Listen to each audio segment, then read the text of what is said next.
Ransomware has become a growing concern for businesses in Singapore, with the number of cases rising by 54% between 2020 and 2021.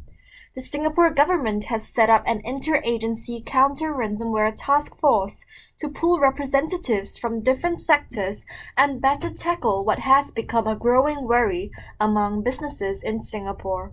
It comprises senior government representatives from the technology, cybersecurity, financial regulation, and law enforcement domains. The task force will bring businesses, the government, and international partners together to counter ransomware attacks more effectively. It will deliver a report recommending strategies that the government can take to improve its counter-ransomware effects.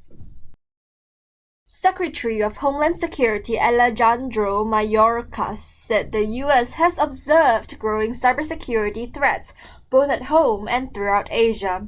The country is warning against activity coming from Russia, China, North Korea, and Iran. Malicious activity from the PRC is a real and present threat, not just for the United States, but for other countries as well, and that's why I've traveled such a distance here, he told Bloomberg Television's Haslinda Amin on Wednesday during a trip to Singapore. The US government has long alleged that China runs extensive hacking operations and has repeatedly warned nations of security breaches stemming from the use of Chinese-run mobile networks and internet technology. Beijing routinely denies the accusations, saying it is a victim of cyber attacks and countering that the US is the empire of hacking. The US government has made numerous efforts to curb the deluge of attacks. These include ordering software companies that do business with the government to attest that they comply with new cyber standards. The China-aligned espionage-focused actor dubbed Winty has set his sights on government organizations in Hong Kong as part of an ongoing campaign dubbed Operation Cuckoos.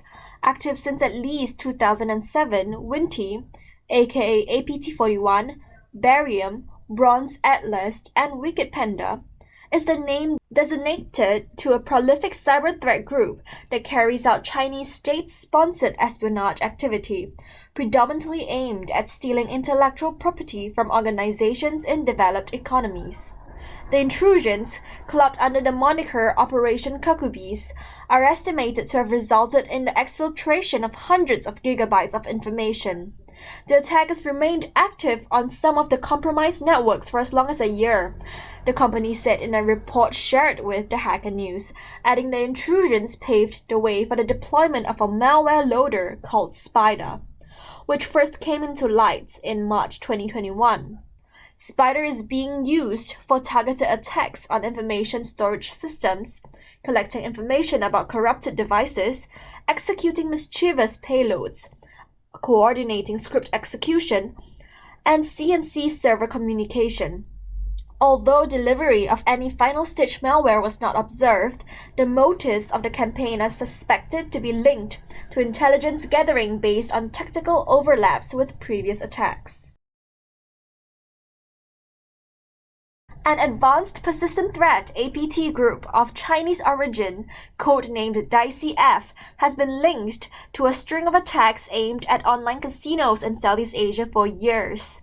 Russian cybersecurity company Kaspersky said the activity aligns with another set of intrusions attributed to Earth Barbaroka, aka Gambling Puppet, and DRB Control, citing tactical and targeting similarities as well as the abuse of secure messaging clients.